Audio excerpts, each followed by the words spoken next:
जय Shri Ram everyone, good morning. चलिए बेटा स्टार्ट करते हैं आपका आज का वीडियो। आज हम क्लास 11 के सेकंड टॉपिक का नाम क्या है? Forms of business organisation. इसका एक छोटा सा पार्ट कवर करेंगे बेटा। आज हम कवर करेंगे सोल प्रोप्राइटरशिप के बारे में।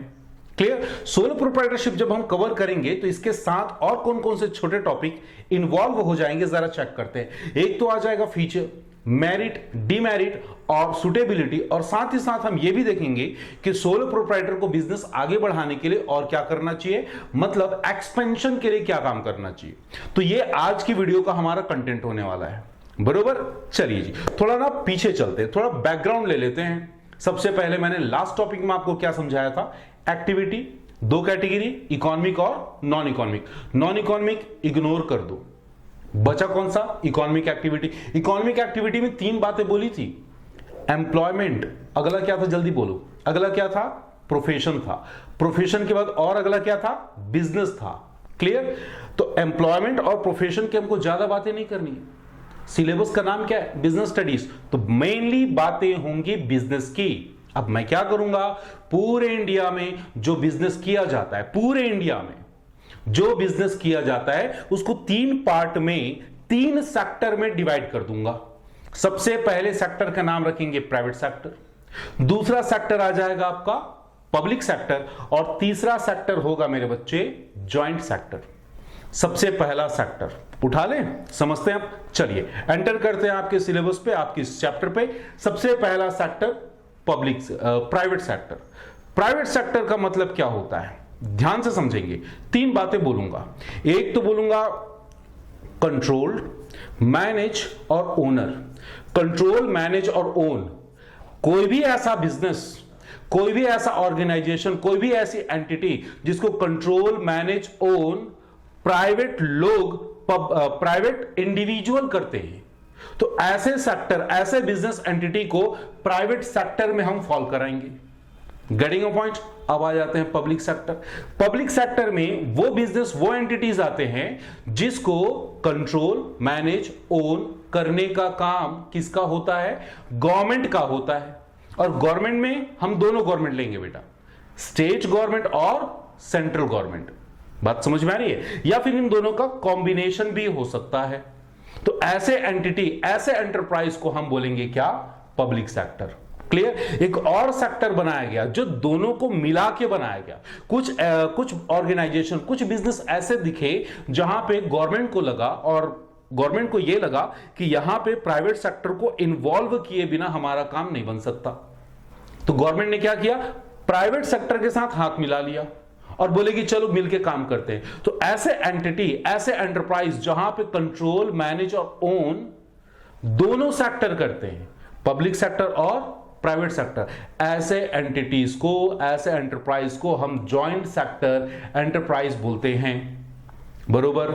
जैसे अगर मैं आप लोग को पब्लिक सेक्टर की एग्जांपल दूं ना, तो पब्लिक सेक्टर में हमारा एग्जांपल हो जाता है मेरे बच्चे ओएनजीसी, कोल इंडिया, गेल का full form Gas Authority of India Limited, SAIL, Steel Authority of India limited.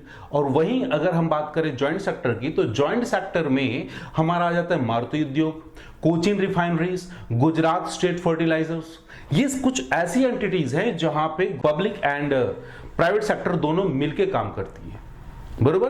तो दो सेक्टर हमने समझ लिए, कौन कौन सा? एक तो हमने समझ लिया पब्लिक सेक्टर और दूसरा जॉइंट सेक्टर। मुझे ना मेनली कंसर्न है, क्योंकि ये दोनों सेक्टर के लिए हमारे पास अगले चैप्टर्स में, अगले टॉपिक्स में इसके ढेर सारे डिस्कशन है। तो मैं यहां पे इन दोनों का डिस्कशन यहीं पे रोक देता हूं। मुझे मेन कंसर्न है इस टॉपिक में प्राइवेट सेक्टर का, बरोबर। तो चलिए स्टार्ट करते हैं बेटा। प्राइवेट सेक्टर की कुछ बातें, प्राइवेट सेक्टर देखेंगे जरा स्क्रीन पे, और प्राइवेट सेक्टर में हमारे पास कौन कौन से फॉर्म्स ऑफ बिजनेस ऑर्गेनाइजेशन बनते हैं, जरा उनको चेक करते हैं। तो प्राइवेट सेक्टर में सबसे पहला बनेगा sole proprietorship. Sole proprietorship. Second बनेगा हिंदू अनडिवाइडेड फैमिली, कई लोग उसको बोलते हैं जॉइंट हिंदू फैमिली, ठीक है। तीसरा बनेगा मेरे बच्चे पार्टनरशिप, चौथा कोऑपरेटिव सोसाइटी, और पांचवा कंपनी, कई लोग उसको जॉइंट स्टॉक कंपनी बोलते हैं। आप कंपनी से समझ के चलना, बरोबर। तो प्राइवेट सेक्टर में हमारे पास ये 5 मेजर कैटेगरी के बिजनेस हमको नजर आते हैं। एक एक पॉइंट को हमको समझना है, एक एक फॉर्म को अपन उठा लेंगे। तो आज हमारा डिस्कशन किस पे होने वाला है? केवल सोल प्रोप्राइटर पे। इस वीडियो में हम केवल सोल प्रोप्राइटर को कवर करने वाले हैं, बरोबर? आते हैं, समझते हैं। सोल प्रोप्राइटर हमने लिख लिया, अब समझते हैं सोल प्रोप्राइटर का मतलब क्या होता है। यहां पे दो वर्ड है बेटा, एक तो है सोल, दूसरा है प्रोप्राइटरशिप। सोल का मतलब होता है सिंगल, अकेला। प्रोप्राइटरशिप का मतलब होता है ओनरशिप। तो कुछ कुछ बातें तो यहीं पे समझ में आ गई कि ऐसे बिजनेस ऑर्गेनाइजेशन जहां पे कंट्रोल मैनेज ओन करने का काम कोई एक अकेला इंसान कर रहा होगा, बरोबर? और ऐसे ही बिजनेस एंटिटीज को, ऐसे ही बिजनेस को हम सोल प्रोप्राइटरशिप बोलेंगे। गेटिंग माय पॉइंट मेरे बच्चे? अब इसके एग्जांपल अगर तुम लोग सुनना चाहो ना, तो आप लोग देखना, आप लोग के अड़ोस पड़ोस में ना ग्रोसरी शॉप वाले होते हैं, मेडिकल स्टोर वाले होते हैं, और गारमेंट शॉप वाले होते हैं, जो छोटे मोटे शॉप्स चला रहे होते हैं। कैसे होते हैं बेटा? वो सोल प्रोप्राइटर होते हैं। आप बोलते हो गुप्ता जी की दुकान है, शर्मा जी की दुकान है, आप किसी एक इंडिविजुअल के बारे में बात कर रहे होते हो। तो ऐसे कैटेगरी के बिजनेस ऑर्गेनाइजेशन जो इंडिया में सबसे ज्यादा पाए जाते हैं, ऐसे कैटेगरी के ऑर्गेनाइजेशन किस कैटेगरी में फॉल करेंगे? सोल प्रोप्राइटरशिप में। एक मजे की बात क्या है पता है? सोल प्रोप्राइटरशिप में सबसे बड़ा फायदा यह है कि जो भी आपकी कमाई है वो पूरा का पूरा आपका है, मतलब उस बंदे का है जो वो बिजनेस चला रहा है। और मेरे बच्चे कुछ लफड़ा हो, कुछ प्रॉब्लम हो, कुछ लायबिलिटी हो, तो वो लायबिलिटी को बियर करने की भी पूरी जिम्मेदारी किसकी है? उसी बंदे की है। हम लास्ट टॉपिक में यही तो बोल रहे थे, जितना ज्यादा रिस्क उतना ज्यादा रिवॉर्ड। तो जो लेगा रिस्क, रिवॉर्ड भी उसी का। जो लेगा रिस्क, रिवॉर्ड किसका होगा? उसी का होगा। Getting my point? ये होता है हमारा क्या? Sole proprietor. थोड़ी सी ना और डेप्थ में पढ़ाई करते हैं, थोड़ा और समझते हैं, ठीक है? मैंने हेडिंग लिख लिया, फीचर ऑफ सोल प्रोप्राइटर। तो सबसे पहला पॉइंट डाला है, बस पॉइंट्स की बात कर रहे हैं। सबसे पहला आ जाएगा बेटा फॉर्मेशन एंड क्लोजर, दूसरा ले लेंगे लायबिलिटी, तीसरा है sole risk bearer and profit, fourth आ जाएगा नो सेपरेट एंटिटी, और फिफ्थ आ जाएगा बच्चे लैक ऑफ बिजनेस कंटिन्यूटी। एक एक करके समझना है। सबसे पहली बात हमने क्या बोला? Formation and closure. Sole proprietor business start करना बहुत इजी, बंद करना बहुत इजी। मेरे बच्चे दोनों वे पे इजी है। पता है क्यों? क्योंकि सोल प्रोप्राइटरशिप बिजनेस स्टार्ट करने के लिए ना आपको कोई लीगल फॉर्मेलिटी से गुजरना नहीं पड़ता। जैसे अगर आप चाहो ग्रोसरी शॉप ओपन करना चाहो, क्या लगता है, क्या आपको किसी गवर्नमेंट अथॉरिटी के पास जाके एप्लीकेशन देना होगा, एप्लीकेशन का वेट करना होगा, अपना रजिस्ट्रेशन करवाना होगा? बिल्कुल जरूरत नहीं है बेटा। आप बस शटर ओपन कीजिए, दुकान चालू कीजिए। बात समझ में आ रही है? तो हमको कोई ज्यादा लीगल फॉर्मेलिटीज को फॉलो करने की जरूरत नहीं होती। और वैसे अगर आप बंद करना चाहते हो, आपके डिस्क्रिप्शन पे, कभी भी बंद करना चाहो कर सकते हो, कोई प्रॉब्लम नहीं है। हां, अगर आप कुछ स्पेसिफिक गुड्स में डील करते हो, कुछ स्पेसिफिक गुड्स जैसे कि मेडिसिन पे, जैसे कि वाइन पे, अगर आप टोबैको प्रोडक्ट पे डील कर रहे हो, या फिर एक्सप्लोजिव प्रोडक्ट पे डील कर रहे हो, तो ऐसे जो प्रोडक्ट है स्पेसिफिक कैटेगरी के, उनके लिए आपको लाइसेंस लगता है। उन चीजों को बेचने के लिए आपको लाइसेंस की जरूरत पड़ती है। तो कुछ कुछ चीजों को अगर छोड़ दिया जाए तो बाकी सारी चीजों का बिजनेस करना सोल प्रोप्राइटर में काफी इजी होता है। जितना इजी चालू करना है उतना इजी बंद करना भी है। आप आसानी से उसको बंद कर सकते हैं। गेटिंग पॉइंट बेटा? अब आते हैं लायबिलिटी पे। सेकंड पॉइंट लायबिलिटी, जो हमने बोला था लायबिलिटी, यहां पे मतलब है, लायबिलिटी का मतलब आपकी जिम्मेदारी। जिम्मेदारी का मतलब जो आपके बिजनेस में डेट क्रिएट होंगे उसको आपको किस हद तक आपकी रिस्पॉन्सिबिलिटी बन जाती है। बिजनेस में जनरेट होने वाली लायबिलिटी को पे ऑफ करने के लिए, डिस्चार्ज करने के लिए आप कितने लाइबल हो। अब इसको एक एग्जांपल से समझो। फॉर एग्जांपल, हमारे बिजनेस का टोटल डेट है मान लो 5 लाख रुपए का। कितने का? 5 लाख। और हमारे बिजनेस में प्रॉपर्टी है, एसेट्स है मान लो 3 लाख रुपए के। बरोबर। पे कितना करना है? 5 लाख। हमारे पास है कितना? 3 लाख। अब सवाल यह है कि बिजनेस की जो लायबिलिटी है उसको बिजनेस के एसेट्स को बेच के पे किया जाएगा, पहले बोलो हाँ या ना।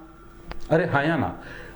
मेन मुद्दा क्या है बेटा कि आपके पास जो 2 लाख रुपए की लायबिलिटी और बची, 5 में 3 तो आपने बिजनेस के एसेट्स को बेच के चुका दिए, 2 लाख रुपए की लायबिलिटी और बची। अब उस लायबिलिटी, उस डेट को कैसे आपको चुकाना है? तो मेरे बच्चे, इसके लिए आपको आपके घर का फर्नीचर, एसेट्स, या मैं बोलूं सीधा सीधा बोलूं आपकी पर्सनल प्रॉपर्टी को भी यूज करना होगा। मैं क्या बोलना चाह रहा हूं यहां पे? मैं सीधी सीधी बात बोल रहा चाह रहा हूं बेटा, यहां पे जो लायबिलिटी होगी वो अनलिमिटेड होगी।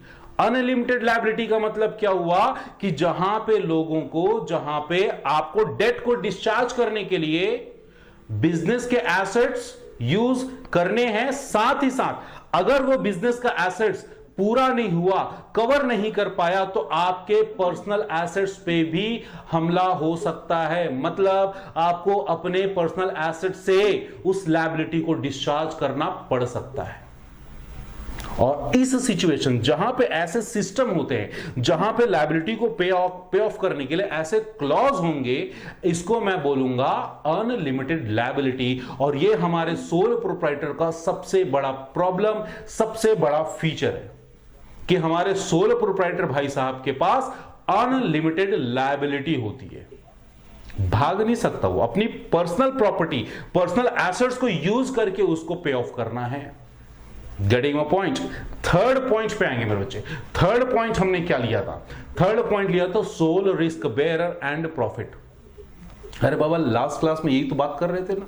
एक ही चीज तो याद रही लास्ट क्लास की, जहां जहां रिस्क वहां वहां प्रॉफिट, बरोबर। जहां जहां रिस्क वहां वहां रिवॉर्ड। जिसका जितना ज्यादा प्रॉफिट उसका उतना ज्यादा रिस्क। अब तुम बताओ, सोल प्रोप्राइटर में कितने लोग होते हैं? एक ना, सिंगल ना। तो सिंगल आदमी है तो सारा प्रॉफिट किसका है? उसी का है। सारा रिस्क किसका होगा? सोचो जरा, उसी का ही होगा। कोई और बंदा है क्या? तुम्हारे साथ कोई और है? नहीं। आप तो सोल प्रोप्राइटर हो ना, सिंगल ओनर हो, तो सारी रिस्पॉन्सिबिलिटी, सारी चीजें आपके ऊपर होंगी। Getting on point? और क्या होगा मेरे बच्चे? आप जब प्रॉफिट कमाओगे ना, तो उस प्रॉफिट को किसी को देना नहीं है, वो प्रॉफिट पूरा का पूरा आपका है। Getting on point? अगली बात करेंगे बेटे कंट्रोल।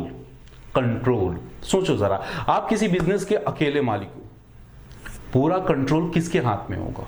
डेफिनेटली आपके हाथ में होगा। आपको कोई डिसीजन लेना है, आपको कुछ काम करना है, ठीक है, तो आपको किसी से पूछने की जरूरत नहीं है। आप आसानी से डिसीजन ले लोगे फटाफट, यूं किसी को वेट करने का या किसी से पूछने की जरूरत नहीं है। तो पूरे बिजनेस का कंट्रोल आपके हाथ में।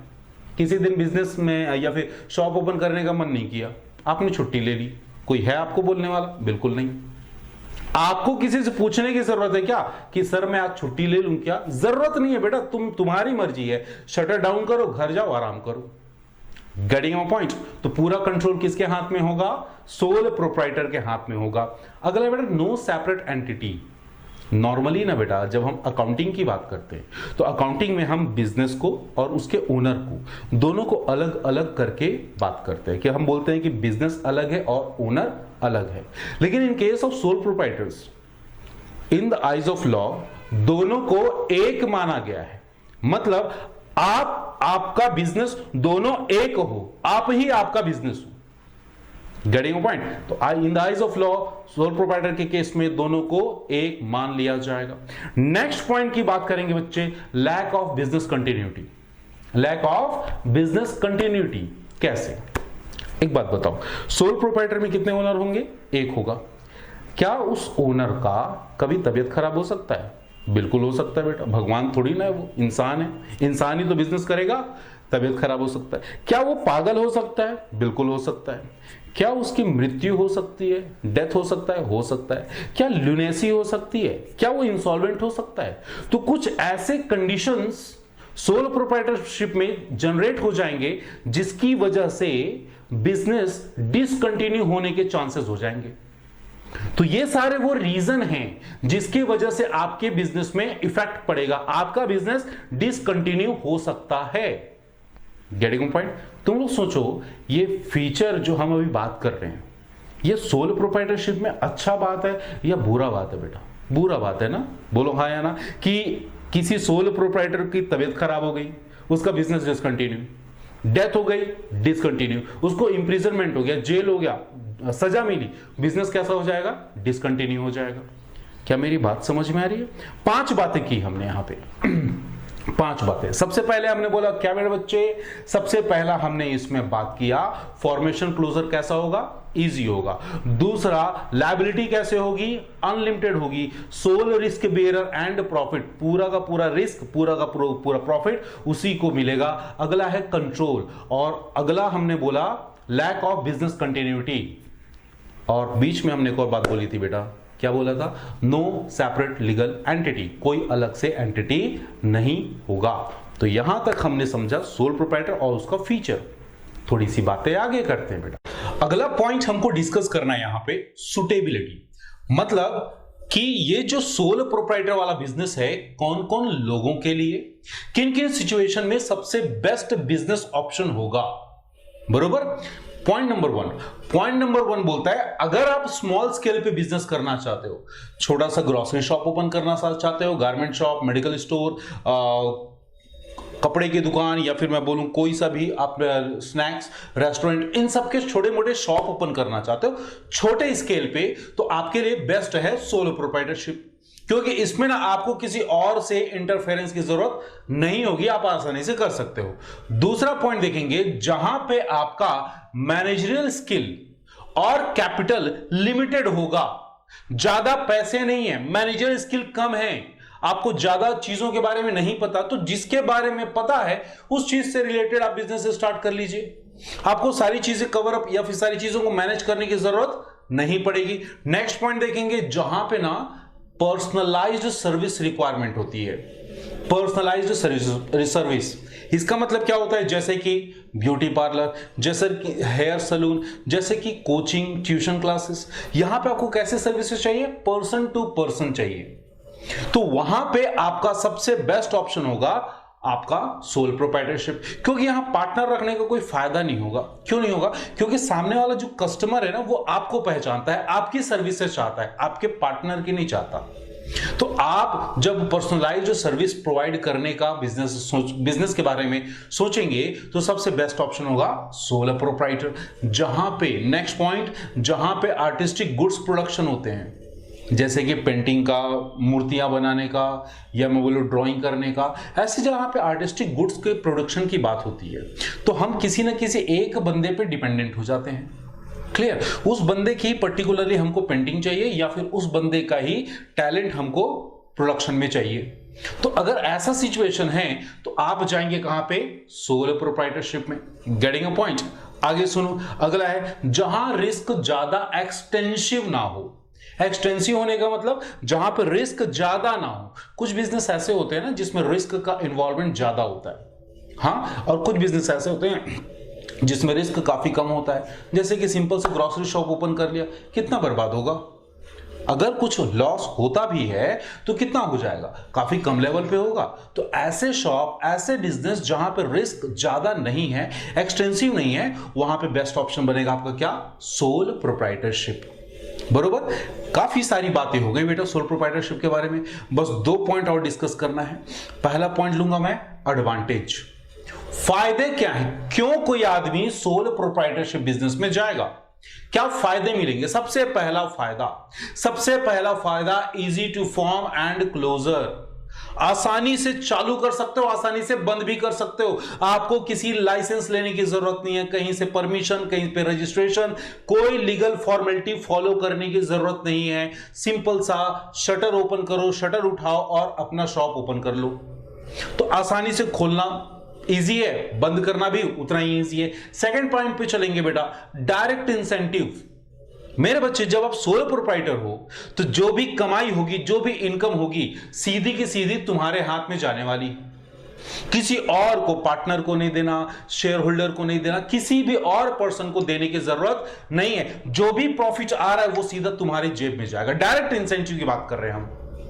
Third point very important, confidentiality. पता है बेटा क्या होता है, सोल प्रोप्राइटर के केस में ना आपको अपने जो अकाउंट्स होते हैं, आपने जो अकाउंट्स मेंटेन किया है उसको पब्लिकली डिस्क्लोज करने की जरूरत नहीं होती। लॉफुली ये चीज बोला गया है कि ठीक है, सोल प्रोप्राइटरशिप में बिजनेस कर रहे हैं, आपको ना पब्लिक में, आपको पब्लिकली अपने अकाउंट्स को शो करने की जरूरत नहीं है। अब जरा बताइए, अगर आप अपने अकाउंट्स को शो नहीं कर रहे हैं, कहीं पे दिखा नहीं रहे हैं, तो आपके बिजनेस के सीक्रेट आपके बिजनेस में ही रहेंगे। एक कॉन्फिडेंशियलिटी होगी, आप अपने बिजनेस में रिलाय कर सकते हो, अपने बिजनेस के सारे ऑपरेशन, सारे सीक्रेट्स आप छुपा कर रख सकते हो, जिससे आपका बिजनेस ग्रो करने का चांस बन जाता है। बरोबर। In case of other business organisation, अगर उस ऑर्गेनाइजेशन को बोला गया है कि आप अपने अकाउंट्स पब्लिक में डिस्क्लोज करेंगे, सोचिए जरा, पब्लिक आपके ऑपरेशंस के बारे में जान रही है, आपके बिजनेस के सीक्रेट के बारे में जान रही है, तो आपके बिजनेस को रिस्क ज्यादा होगा। तो सबसे अच्छी बात क्या है, कॉन्फिडेंशियलिटी। अगला है क्विक डिसीजन। सोचो ना, तुम बताओ, तुम हो सोल प्रोप्राइटर, क्या लगता है तुम किसी से पूछोगे कि सर मैं अपने बिजनेस का ऑपरेशन ऐसे चला लूं, ये गुड्स खरीदूं कि नहीं खरीदूं, ये चीज मैं करूं कि नहीं करूं, कस्टमर को डिस्काउंट देना है, तो किसी से पूछने की जरूरत है नहीं है बेटा। ऑन द स्पॉट डिसीजन होगा। आप जो सोच रहे हो वैसा आप कर सकते हो, आपको किसी के परमिशन, किसी के भी क्या बोलूं कंसर्न से कोई मतलब नहीं है। आप सीधा सीधा जो डिसाइड करते हो, जो बिजनेस के लिए अच्छा लगता है, वैसी आप एक्टिविटी करके अपने बिजनेस को आगे बढ़ा सकते हो। बात समझ में आ रही बेटा। अगला देखेंगे sense of achievement. Sense of achievement मतलब क्या होता है, किसी चीज को पाने के बाद खुद के ऊपर प्राउड होना। जैसे कि हम दो कैटेगरी के गेम्स देखते हैं बेटा, एक एथलेटिक्स का होता है और एक टीम का होता है।